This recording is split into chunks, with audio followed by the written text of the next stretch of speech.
I'm truly sorry for this. I never intended for it to turn out like this. Is this true? I asked my sister, trying to understand.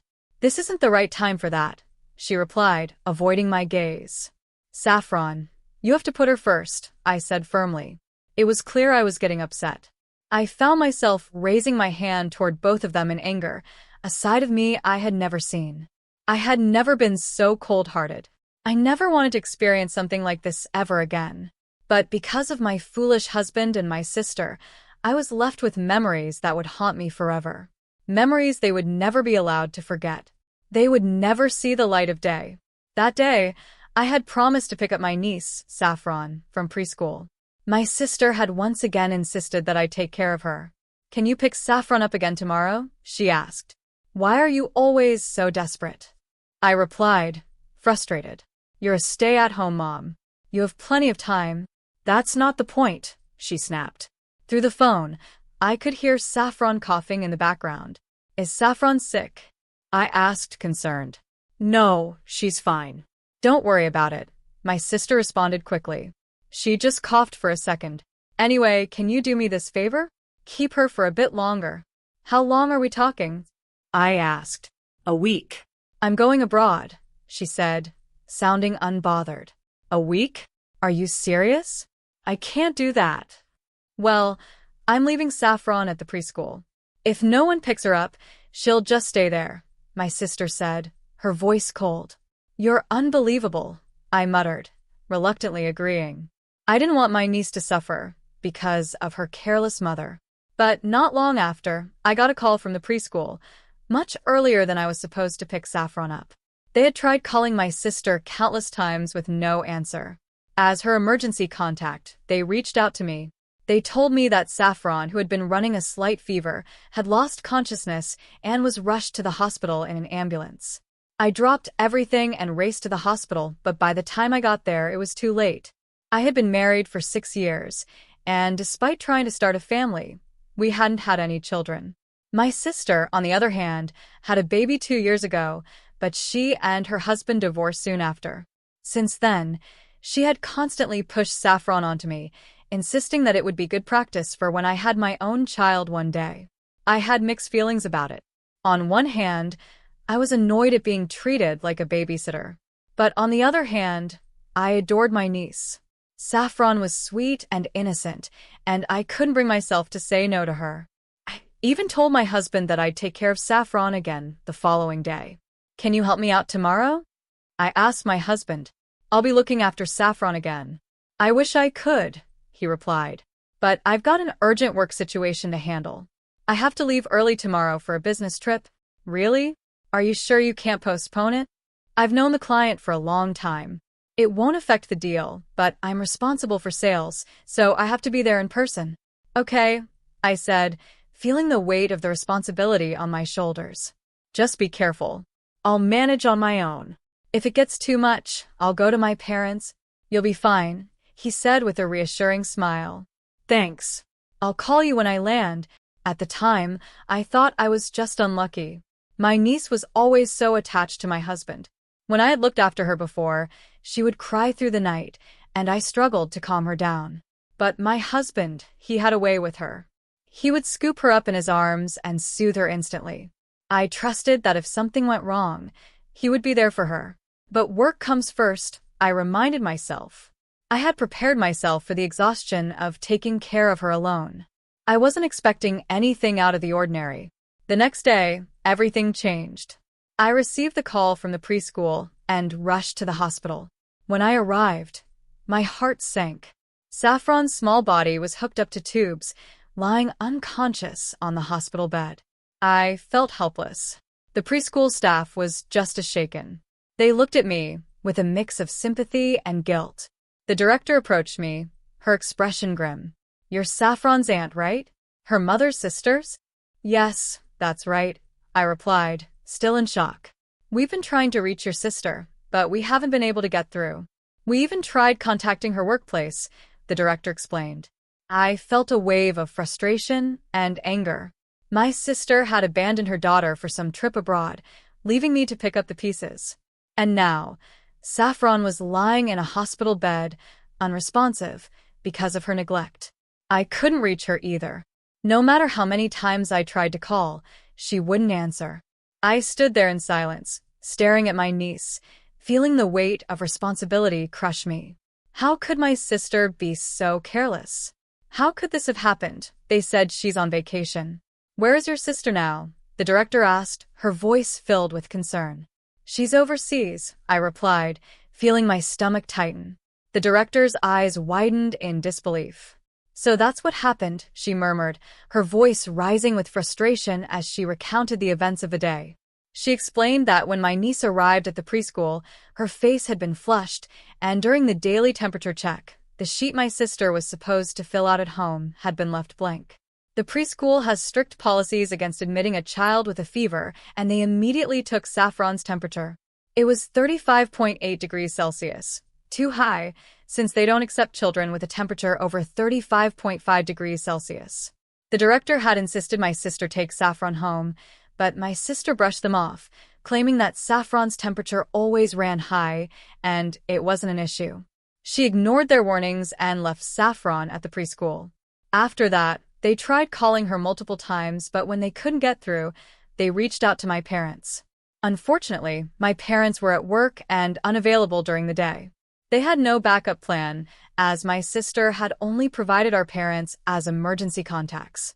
In desperation, the teachers found an old contact number from over a year ago. That's when they called me. This should never have happened. The director's voice wavered, tears forming in her eyes as she looked at my niece lying helplessly in the hospital. I'm so sorry, I said, my own voice trembling. I'll get in touch with my sister. I apologized to the director and the staff, then sent them back to the preschool. As soon as they left, I dialed my sister's number over and over again, but all I got was a disconnected tone. Dozens, hundreds of calls. None of them were answered. Meanwhile, my parents rushed to the hospital after I informed them of the situation. My mother kept trying to reassure me, though it felt like she was convincing herself more than me. Saffron's going to be okay. We're in a hospital. She'll get better, she repeated, almost like a mantra. But the treatments weren't working. Her condition kept getting worse. I continued trying to reach my sister, but every attempt was in vain. 2 days later, Saffron's small, fragile life slipped away, never to recover. A 2-year-old child passed away without her mother by her side, without ever feeling the warmth of her mother's touch in her final moments. How could something so cruel happen? Tears streamed down my face as I gently touched Saffron's cold body. My mind was consumed with guilt. Why hadn't I asked more questions? Why didn't I demand to know where my sister was traveling? Why hadn't I stopped her from leaving? I couldn't stop blaming myself. It's not your fault, my mother whispered through her own tears, placing a comforting hand on my shoulder as I sobbed. But even her voice trembled with the weight of grief. I had tried repeatedly to contact my husband, desperate to let him know what had happened, but he too was unreachable. Time seemed to blur as we sank deeper into despair. In the end, we had to hold Saffron's funeral without any contact from my sister. It was a painful day, filled with sorrow and unanswered questions. The day of the funeral coincided with the day my sister was supposed to return from her trip. I clung to my phone throughout the ceremony, hoping, praying, she would call.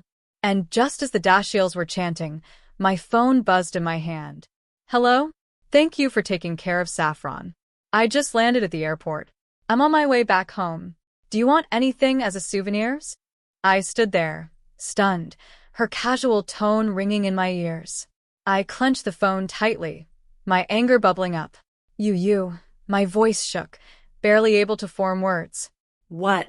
I can't hear you, she said, sounding confused. You took her life. I screamed, unable to hold back any longer.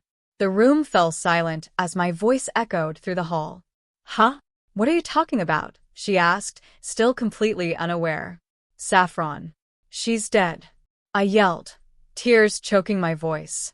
Do you even know how lonely she was? How scared she must have been. There was silence on the other end. Then her voice trembled. No, this isn't funny, right? Funny. I spat, incredulous. No one's laughing. Saffron is gone. I couldn't hold back my emotions any longer. The grief, the anger, the heartbreak, it all came pouring out. I took several deep breaths, trying to calm myself. My emotions were all over the place, but I knew I had to keep it together. I'm at Saffron's funeral, I said through clenched teeth. Get here as soon as you can. Without waiting for a reply, I hung up the phone. I apologize for the interruption, I said to the dashiell, feeling guilty for causing a scene. But he just placed a gentle hand on my head, offering comfort. As the funeral drew to a close, and we were getting ready to head to the crematorium, my sister finally arrived, out of breath. And behind her, to my shock, was my husband. No, this can't be happening, I thought. My sister collapsed next to Saffron's body, crying uncontrollably. Why, she sobbed, but her tears meant nothing to me. My husband stood awkwardly behind her, silent and motionless. The relatives who were present watched her with cold, distant expressions, though no one openly criticized her. Maybe it was out of respect for Saffron, but I felt their judgment in the air. I stayed quiet. I refused to speak to either of them, my sister or my husband, until after the cremation. As we sat in silence, waiting for it to be over, I thought of one thing. Saffron had been waiting for her mother. She died waiting for her. After the cremation, we went back to my parents' house. My sister was immediately confronted by our parents, who unleashed their fury on her. I remained silent, watching the scene unfold, until something caught my eye, her carry-on suitcase. That's when it hit me. Why were they at the same place? Why did they arrive at the same time? I stared at the suitcase, noticing the airport tag still attached to the handle. Both of them had just returned from the same airport. My heart sank. I turned to my sister, who quickly closed her mouth, refusing to speak. Then, my husband finally broke the silence. I'm sorry, he stammered. It's not what it looks like. Is this true? I demanded, looking at my sister for answers. Is it? But she just stood there, offering no explanation. This isn't the time for that, she muttered, avoiding my eyes. Saffron should have been your first priority, I shouted, my voice shaking with fury. I was so close to losing control, my hands balled into fists at my sides. But it wasn't their affair that enraged me the most. It was their negligence, their utter disregard for my niece. I couldn't stop myself. Stop crying, I screamed at my sister. You have no right to those tears. Do you know how many times I called you? How hard is it to think that something could have happened to your own daughter? While the two of you were off indulging in your disgusting affair, Saffron was suffering. She died alone because of you. They both stood there, stunned, as I let my anger pour out. You'll never be forgiven for this. Never. I hope you both rot in hell for what you've done. I'm sorry, my sister whispered, barely able to look at me. You think saying sorry is enough? I yelled back. You think this is your penance? You ignored every call, left Saffron to die, and now you think a few words will make it right? You're as guilty as he is. My parents didn't stop me. In fact, they backed me up. You're no longer our daughter, my father said, his voice filled with disgust. Don't you dare show your face here again. I can never forgive you. Why is everyone blaming me? My sister cried, her voice desperate. I don't care about you anymore. She stormed out of the house, leaving behind Saffron's remains, not even taking her daughter's ashes. My husband? He stood in silence, guilt written all over his face.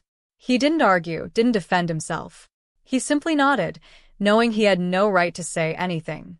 We agreed to settle everything quickly.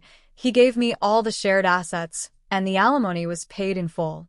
We divorced not long after. You think this is atonement for what you did? I said to him during our final meeting. You'll never be rid of your sins. In the months that followed, both my sister and my ex-husband faced charges. The preschool director had filed a case for child neglect and abuse. My sister tried to defend herself, hiring a court-appointed attorney, but no one was on her side, not even our parents. The court sessions were brutal. My parents and I testified truthfully, recounting the events leading up to Saffron's death. In the end, my sister was sentenced to 5 years in prison, while my ex-husband received 2 years. He knew Saffron had been left at the preschool with a fever, and yet he did nothing. 5 years and 2 years. How can 7 years combined ever compensate for a child's life? It left me feeling hollow, empty. Even after all these years, I still feel that what they received wasn't enough. The guilt they carry, the years behind bars, they'll never be enough to erase the pain of losing Saffron. Their lives were destroyed, and rightly so. But it's not enough. 6 years have passed since that dark chapter of my life. I've remarried, and I now have a child of my own. My little one has been my source of healing. I'll never forget Saffron, but my own child has given me the strength to move forward. I promised myself I would be the kind of mother Saffron never had. Always there, always caring. People say that sin never fades, that it stays with you forever. And I know that's true. My sister and my ex-husband will carry their burden for the rest of their lives, but even that feels too light for the life they took. Human life is precious, and nothing can ever make up for the one they let slip away.